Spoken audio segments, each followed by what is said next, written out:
It was a day of momentous and historic firsts as the world watched Barack Obama sworn in as the 44th President of the United States. The multitude followed every moment of the day on huge monitors. Before facing the massive crowds, Obama stopped by the White House. Yes, sir. President Bush called out "Sir" as the president-elect climbed out of his limo. The Obamas were greeted warmly on the portico of the White House by President and Mrs. Bush. Michelle Obama had a gift for the First Lady, telling her, "This is for your new home." It's a journal inscribed with today's date and a pen. They posed together for pictures, and as they entered the White House, President Bush could be seen giving his successor a friendly slap on the back. By 10 a.m., the National Mall was packed with a sea of humanity estimated at 2 million people seeking to witness history being made. Vice President Cheney left the White House in a wheelchair because he had pulled a muscle packing his belongings. The two First Ladies emerged from the White House together, followed by the two presidents, who rode side by side in the motorcade to the Capitol for the inauguration. All along the route, the motorcade was greeted with waving flags, cheers, and salutes. The TV audience had an unusual glimpse behind the scenes inside the Capitol as former presidents prepared to take their seats. The first President Bush and Barbara Bush wore purple scarves to symbolize national unity, the combination of both red and blue. There were warm greetings behind the scenes between the Bushes and the Clintons. But look at this, an apparent snub as President Carter and his wife Rosalind seemed to ignore the Clintons, walking right by without a greeting. And this was our first glimpse of the Obama children, Sasha and Malia. Malia Obama and Sasha Obama. Ladies and gentlemen, the President-elect of the United States, Barack H. Obama. And this was the rapturous welcome for President-elect Obama as he emerged from the Capitol.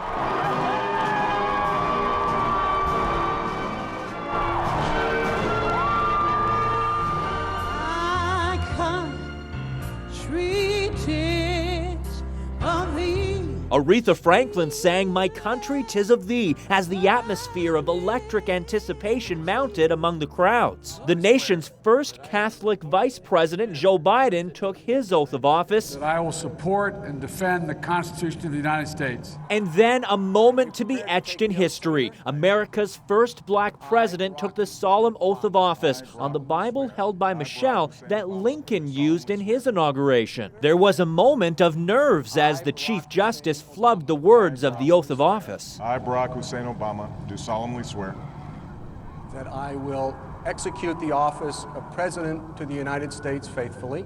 that I will execute Faithfully the office of President of the United office of States. President of the United States faithfully And will, to the best of my ability, and will, to the best of my ability, preserve, protect, and defend the Constitution of the United States. preserve, protect, and defend the Constitution of the United States. So help you God. So help me God. Congratulations, Mr. President. As "Hail to the Chief" and cannon fire echoed across the mall, there was a thumbs up for the new president from daughter Sasha and a hug from her sister Malia. Thank you. In a somber inaugural speech, President Obama challenged America to reunite to meet the tough challenges of the future. Today, I say to you that the challenges we face are real. They are serious and they are many. They will not be met easily or in a short span of time. But know this, America, they will be met. Whose broad stripes and bright stars. And the new president and first lady joined in a moving rendition of the national anthem.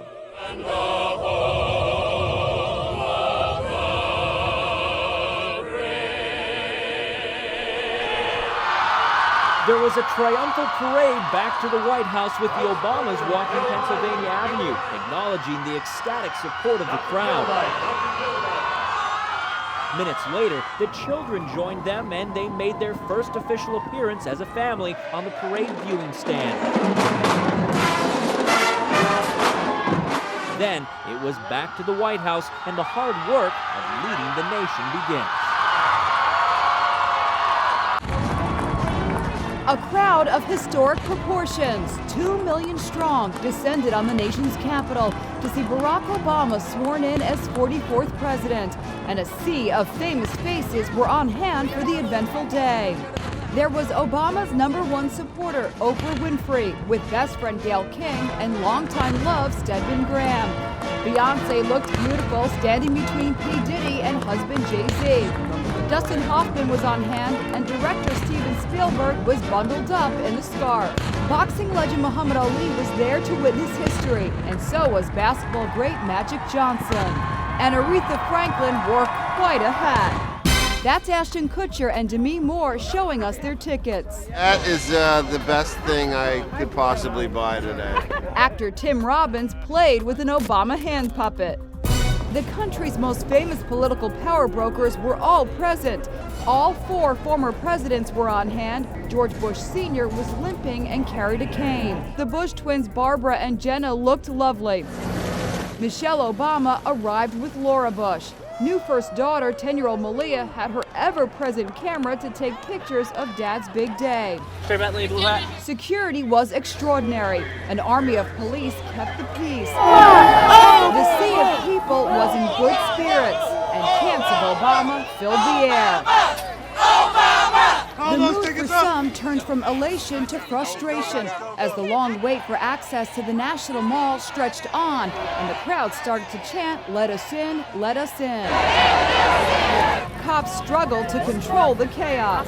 I will need to see your silver tickets in the air! This man gave up after waiting for 3 hours to get in. There were people pushing fences over and running over to the USS Grant statue, and people getting hurt and stuff. And this ticket holder was in tears. We work for a labor union and walking, and this is not right. Let's move it. April Woodard was in the thick of it. I think this is as close as I'm going to get. I'm supposed to be over there by the field, but right now they've blocked it off so we can't get any further. It took her nearly 3 hours to make her way 5 miles through the crowd.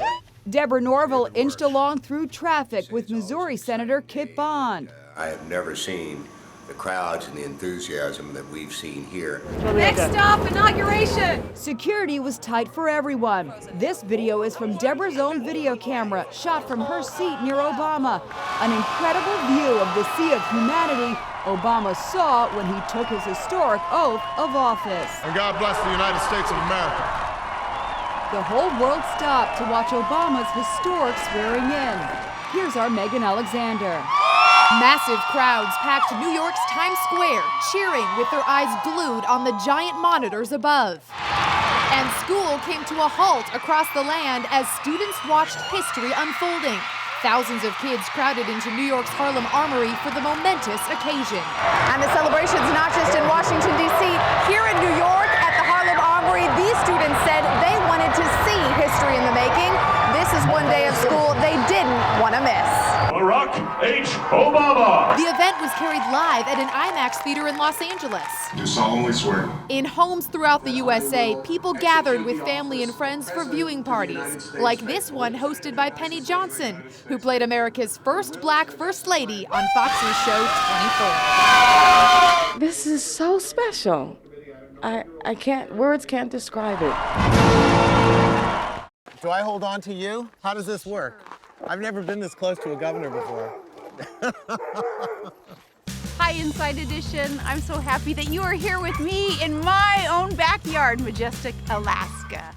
Sarah Palin invited us along exclusively as she celebrates her 50th birthday and does what she loves best, winter sports in her hometown of Wasilla, Alaska. Are we safe? Do you know what you're doing? Yeah. Okay.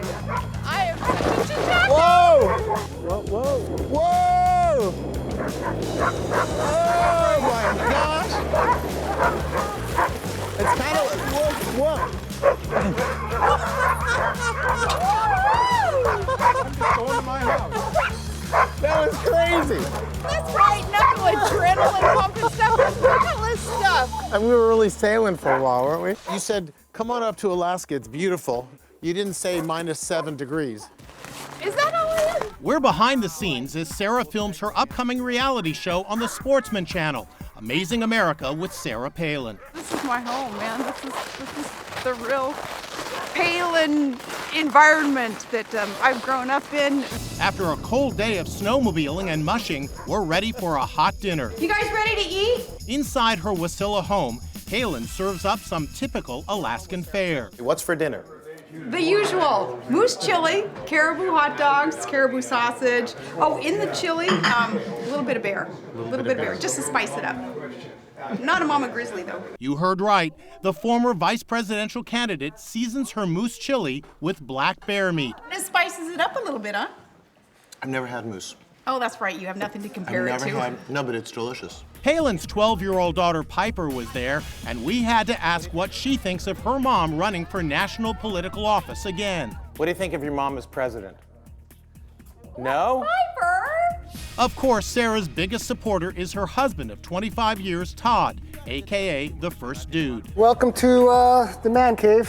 For the first time ever, Todd allowed cameras inside his man cave, a giant garage, 4,000 square feet filled with snowmobiles, ATVs, and even a plane with snow skids. In fact, Todd is the guy who shot the moose we just ate for dinner. I shot my moose, I packed the whole moose in here with the antlers and flew it home. Really? Yeah. Alone? Yeah. Size 2 Sarah turns 50 today, so I had a little surprise for her. Happy birthday to you.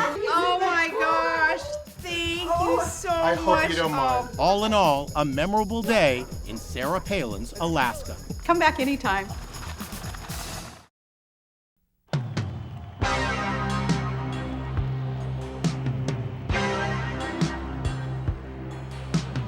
Forget rock stars, forget movie stars. They have been eclipsed by a man whose greatest talent is making and spending money.